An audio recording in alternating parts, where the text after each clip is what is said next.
Greetings, this is Paul the Poke from paulthepoke.com. Today's topic, trend update, Syrian missiles fall in Israel's Golan Heights, and we are October 23, 2017. And what we're looking at here is the Golan Heights area in northern Israel. In the blue is the Golan Heights.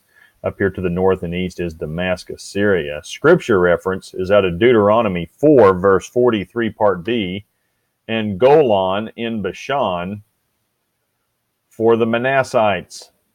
This is the first mention of Golan in the Bible. Golan is a city of refuge under the law.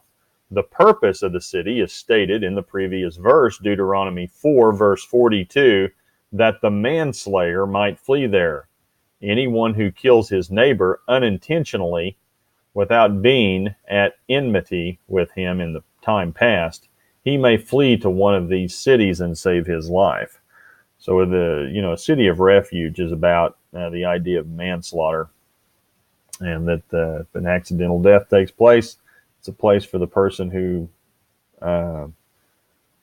is the offender could take a place of refuge without facing consequence from family members of the deceased.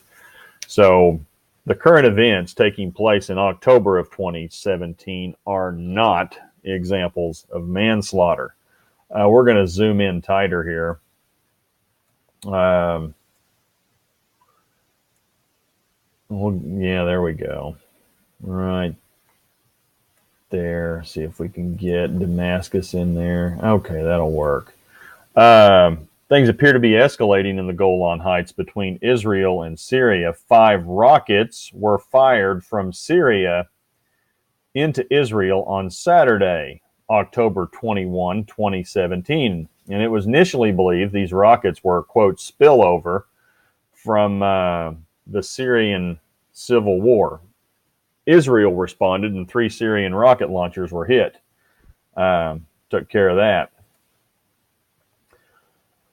A day later, Israeli perspective has changed. At the time of the Syrian missiles being launched into Israel, there was no local conflict occurring. Purpose and intent towards Israel appear to be the case. And this is a quote from the Israeli Defense Forces. Even if this is just spillover, there is an exceptional incident, and the continuance of such events will be met with a more fierce Israeli response. The IDF will not tolerate any attempts to harm the sovereignty of the State of Israel and the security of its residents, and considers the Syrian regime responsible for what is happening in its territory. And again, that's from the Israeli Defense Forces. Now, the Syrian Foreign Ministry has publicly commented on the incidents, and we quote from the Syrian Foreign Ministry: the recent Israeli attack on the outskirts of Quneitra is a new chapter in the conspiracy between the Israeli occupation and armed terror groups, and another attempt to support these organizations. I mean, so the Syrian government thinks Israel's helping ISIS is what's going on. But this Quneitra area is this area right here. This is the city or the village of Quneitra. This is the Quneitra province where all this has taken place, in the north area of the Quneitra province.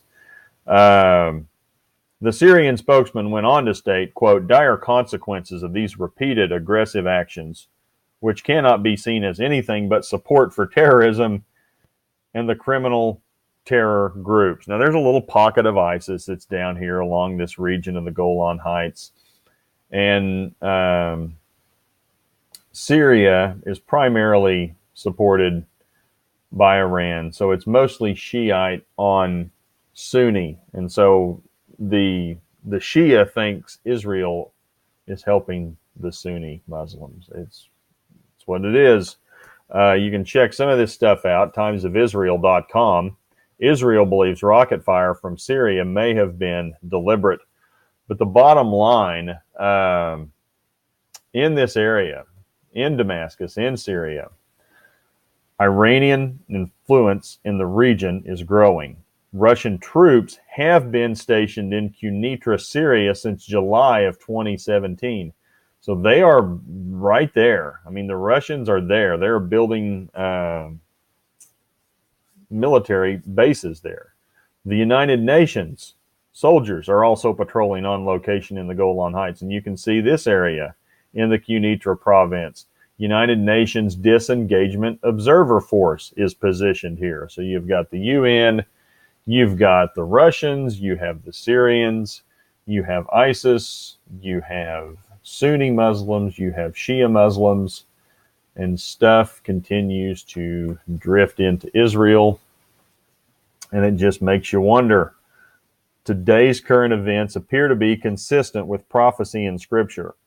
Geopolitical events are trending into position. And so the question gets to be, are the prophecies of Isaiah 17, Jeremiah 49, that's the burden of Damascus, and Ezekiel 38:39, the Magog Russian invasion of Israel, are they approaching? And if so, you know who else is approaching. He's not coming back as a lamb.